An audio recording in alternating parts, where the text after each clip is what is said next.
Alhamdulillah wa syukurillah wa ni'matillah wa la hawla wa la quwwata illa billahil aliyyil azim. Asyhadu an la ilaha illallah wa asyhadu anna Muhammadar Rasulullah. Allahumma sallim ala Muhammad wa ala ali sayyidina Muhammad. Hasbi rabbi jalallah wa fi qalbi ghairullah. Nur Muhammad sallallahu la ilaha illallah. Amma akal melambung dalam serpihan-serpihan nalar, lalu ia membingkainya menjadi sebuah makna akan sebuah keadaan mencekam, gelap, serta menakutkan. Makna dari sebuah keadaan kubur yang oleh sebagian orang adalah gerbang cinta menuju kemerdekaan jiwa ketika dia mencapai sebuah kefanaan dalam hakikat kebenaran. Dan ada sebagian lagi menganggap kubur sebagai batas kesudahan dari segala ambisi dan mimpi-mimpi kehidupan. Wajar jika banyak yang tidak mau bicara tentang kubur. Biarlah ia datang dengan caranya sendiri, sementara bagi mereka juga mempunyai cara untuk semaksimal mungkin menciptakan jarak dengan kubur, walaupun itu hanyalah sebuah kesia-siaan dalam satu lakon kehidupan mereka. Kita mengenal kubur hanya sebatas proses kematian jasad yang seterusnya dikreasi untuk dikembalikan ke alam asalnya dengan berbagai cara. Namun kubur dalam dimensi ini adalah tingkatan terbawah dari sederet tingkatan kubur selanjutnya. Kubur alam sama dengan kubur pada umumnya atau kubur syariat. Kubur jasad, yakni jasad adalah kubur daripada jiwa, yaitu kubur tarekat. Kubur jiwa, yakni kesadaran bahwasanya jiwa adalah kubur bagi diri yang sebenarnya atau ruh. Kubur alam adalah gerbang bagi jiwa untuk memahaminya kalau diri ini bukanlah jasad adanya, sehingga ketika jiwa masih berjasad, jiwa harus belajar agar tidak dominan dalam merespon segala sesuatu yang bersifat materi sumber dasar daripada jasad. Bila jiwa telah memahami keadaan ini, maka jiwa akan memasuki gerbang pemahaman yang lebih tinggi lagi. Pemahaman jika jasad sesungguhnya merupakan sebuah perangkap jiwa yang harus dilepas seiring dengan segala ikatan yang selama ini terjalin dalam penyatuan jasad dan jiwa. Alam kubur adalah sebuah gerbang. Pemahaman pada tingkatan ini dan pertanyaan utama pada dimensi kubur alam ini adalah siapa Tuhanmu?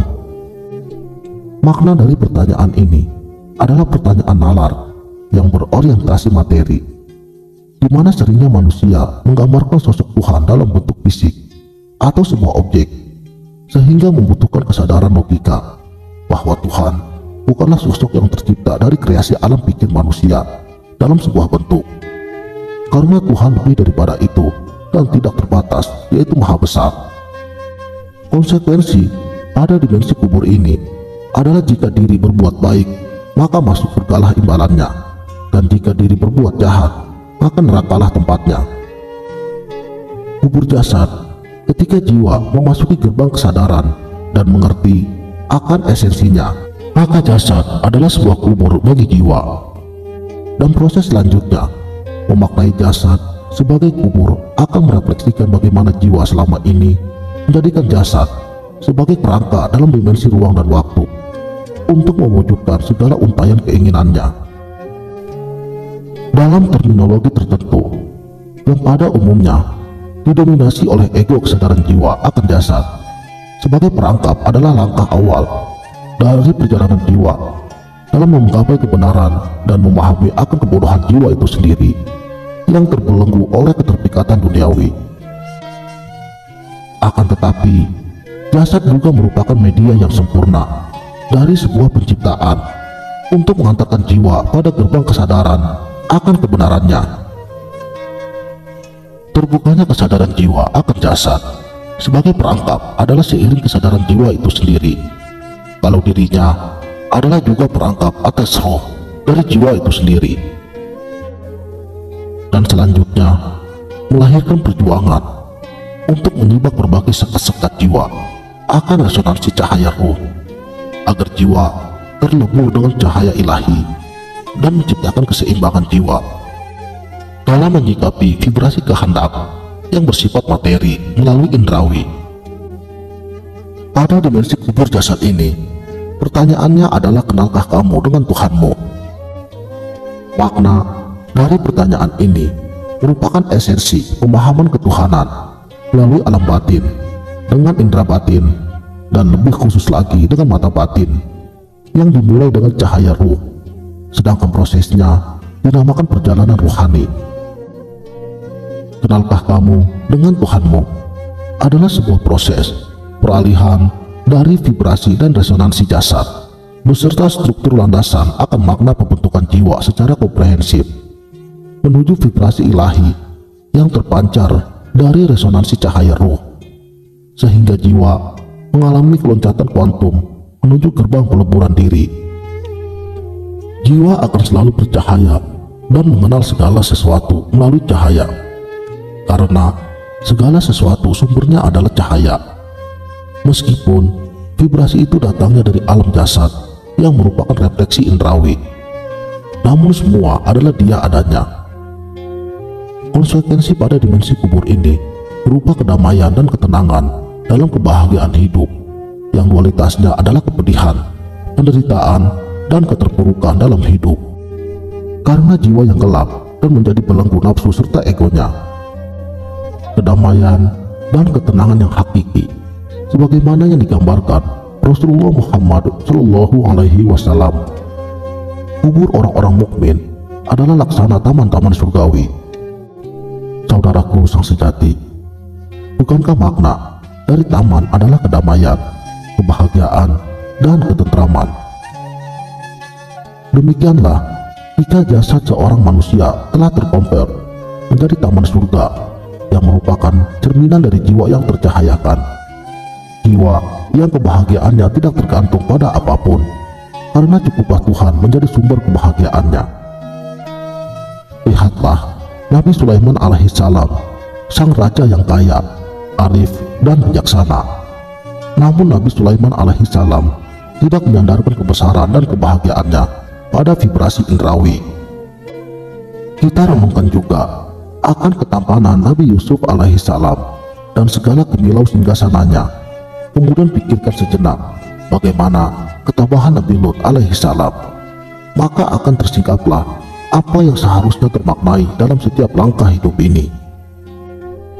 Kubur jiwa adalah kubur yang tertinggi dan terberat, namun dengan rahimnya serta mujahadahnya, maka insya Allah kita dapat memahaminya. Makna kesadaran jiwa sebagai kubur akan mengantarkan jiwa pada dimensi kefanaan lantaran kemutlakan cinta itu sendiri. Pada dimensi ini, jika tercapai dengan sempurna melalui kekuatan darinya, maka tidak akan ada lagi pertanyaan sebagaimana pertanyaan pada dimensi-dimensi kubur di bawahnya, dan yang ada hanya ucapan selamat datang bagi jiwa-jiwa yang tersucikan. Wahai jiwa yang tenang, kembalilah kepada Tuhanmu dengan hati yang ridho dan diridhoinya, maka masuklah ke dalam golongan hamba-hambaku dan masuklah ke dalam surgaku.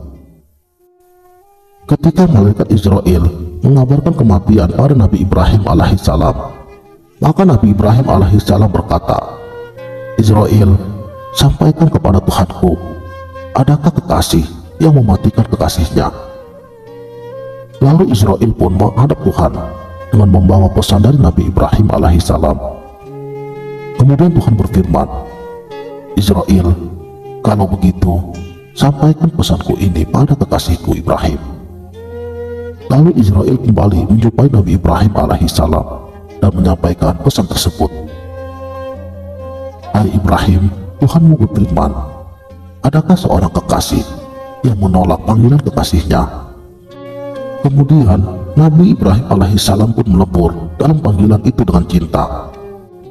Contoh sederhana lagi adalah hal yang mustahil ketika seorang istri mendatangi rumah suaminya yang telah menjadi rumahnya sendiri. Lalu ia ditanya oleh penjaga rumah dengan berbagai pertanyaan sebelum ia diperbolehkan masuk ke dalam bertemu suaminya. Namun demikian, satu hal yang menjadi renungan dasar akan berbagai perjalanan dalam dimensi kubur ini. Kita tetap melewati kubur alam Walaupun kita diistimewakan untuk tidak dihadapkan dengan berbagai pertanyaan dan konsekuensinya, dan itu ada pada penyingkapan jiwa dalam gerbang penyatuan menuju kefanaan. Wallahu a'lamu bishawab.